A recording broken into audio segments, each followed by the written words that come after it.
धनतेरस की पौराणिक कथा। जब किसान के घर ठहर गई माँ लक्ष्मी। कार्तिक कृष्ण पक्ष की त्रयोदशी तिथि के दिन धनतेरस का पर्व पूरी श्रद्धा व विश्वास के साथ मनाया जाता है। धनवंतरी के अलावा इस दिन देवी लक्ष्मी और धन के देवता कुबेर की पूजा करने की मान्यता है।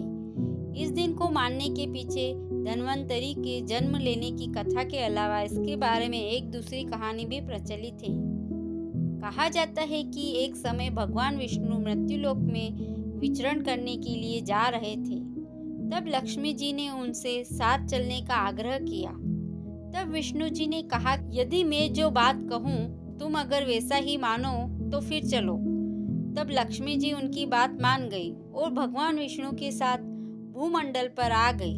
कुछ देर बाद एक जगह पर पहुंचकर भगवान विष्णु ने लक्ष्मी जी से कहा कि जब तक मैं ना आऊं तुम यहाँ ठहरो। मैं दक्षिण दिशा की ओर जा रहा हूँ, तुम उधर मत आना। विष्णु जी के जाने पर लक्ष्मी के मन में कौतूहल जागा कि आखिर दक्षिण दिशा में ऐसा क्या रहस्य है जो मुझे मना किया गया है। वो भगवान स्वयं चले गए। लक्ष्मी जी से रहा ना गया और जैसे ही भगवान आगे बढ़े लक्ष्मी भी पीछे पीछे चल पड़ी। कुछ ही आगे जाने पर उन्हें सरसों का एक खेत दिखाई दिया जिसमें खूब फूल लगे थे। सरसों की शोभा देखकर वह मंत्रमुग्ध हो गई और फूल तोड़कर अपना श्रृंगार करने के बाद आगे बढ़ी। आगे जाने पर एक गन्ने के खेत से लक्ष्मी जी गन्ने तोड़कर रस चूसने लगी। उसी क्षण विष्णु जी आए और यह देख लक्ष्मी जी पर नाराज होकर उन्हें शाप दे दिया कि मैंने तुम्हें इधर आने को मना किया था पर तुम न मानी और किसान की चोरी का अपराध कर बैठी। अब तुम इस अपराध के जुर्म में इस किसान की 12 वर्ष तक सेवा करो। ऐसा कहकर भगवान उन्हें छोड़कर क्षीर सागर चले गए। तब लक्ष्मी जी इस गरीब किसान के घर रहने लगी। एक दिन लक्ष्मी जी ने उस किसान की पत्नी से कहा कि तुम स्नान कर पहले मेरी बनाई गई इस देवी लक्ष्मी का पूजन करो, फिर रसोई बनाना, तब तुम जो मांगोगे मिलेगा। किसान की पत्नी ने ऐसा ही किया। पूजा के प्रभाव और लक्ष्मी की कृपा से किसान का घर दूसरे ही दिन से अन्न धन रत्न स्वर्ण आदि से भर गया। लक्ष्मी ने किसान को धन धान्य से पूर्ण कर दिया। किसान के 12 वर्ष बड़े आनंद से कट गए। फिर 12 वर्ष के बाद लक्ष्मी जी जाने के लिए तैयार हुई। विष्णु जी लक्ष्मी जी को लेने आए तो किसान ने उन्हें भेजने से इनकार कर दिया।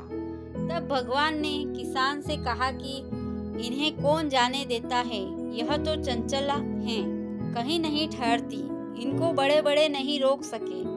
इनको मेरा श्राप था, इसीलिए 12 वर्ष से तुम्हारी सेवा कर रही थी। तुम्हारी 12 वर्ष सेवा का समय पूरा हो चुका है। किसान हठपूर्वक बोला कि नहीं, अब मैं लक्ष्मी जी को नहीं जाने दूंगा। तब लक्ष्मी जी ने कहा कि हे किसान, तुम मुझे रोकना चाहते हो तो जो मैं कहूँ वैसा करो। कल 13 है, तुम कल घर को लीप पोत कर स्वच्छ करना, रात्रि में घी का दीपक जलाकर रखना और शाम काल मेरा पूजन करना। एक तांबे के कलश में रुपए भरकर मेरे लिए रखना। मैं उस कलश में निवास करूंगी, किंतु पूजा के समय मैं तुम्हें दिखाई नहीं दूंगी। इस दिन की पूजा से वर्ष भर में तुम्हारे घर से नहीं जाऊंगी। यह कहकर वह दीपकों के प्रकाश के साथ 10 दिशाओं में फैल गई। अगले दिन किसान ने लक्ष्मी जी के कथानुसार पूजन किया। उसका घर धन धान्य से पूर्ण हो गया। इसी वजह से हर वर्ष 13 के दिन लक्ष्मी जी की पूजा होने लगी।